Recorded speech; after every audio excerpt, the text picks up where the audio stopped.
சாகிறதுக்கு யாரும் காரணம் இல்லை. நான் செத்ததுக்கப்புறம் என் கூட்டாளியை பிடிச்சி தொல்லை பண்ணிக்காங்க. எனக்கு வாழை பிடிக்கல, நான் சாகுறேன்.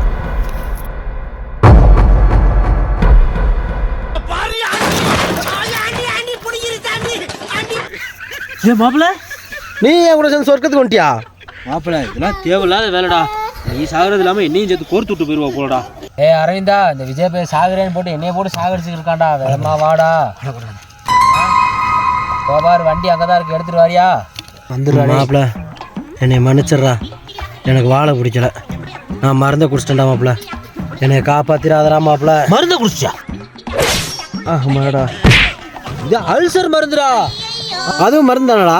இது வயிற்றுக்கு குடிக்கிறதுடா. ஏன்டா இப்படி பண்ணி தொலைற? வாடா போவா. என்ன பண்ணாதடா, வாழ்க்கை இங்க இருக்கடா. எப்படி அந்த கல்லை என் தலையில போட்டு என்னை கொன்று மாப்பிள்ள. போடு மாப்பிள்ள, போடு. எடுபட்டு போயில இந்துடா. சும்மா என்னைய கொலை கேஸ்ல தள்ள பாக்குறான். அப்படிலாம் இருக்கக்கூடாது மாப்பிள்ள. வாழ்க்கை ரொம்ப ஈஸிடா. அந்த புள்ள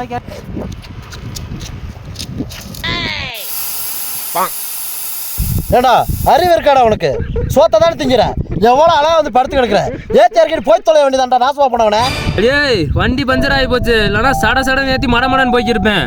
எந்திரிச்சு போடா வீட்டுக்கு. ஐயோ என்னால் சாக முடியலையே. Sorry bro, sorry bro. என்னாச்சு ப்ரோ? நடுரோட்ல இருந்து பேசுறேன் ப்ரோ. வாங்க ப்ரோ, ஓரமா போவோம்.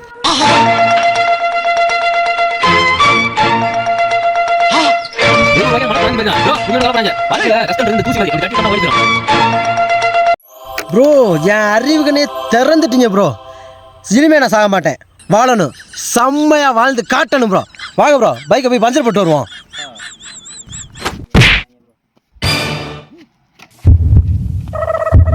என்னங்க புல் சரிக்கு புள்ளிட்டா? அவன் ஆசை நிறைவேறிச்சு ப்ரோ.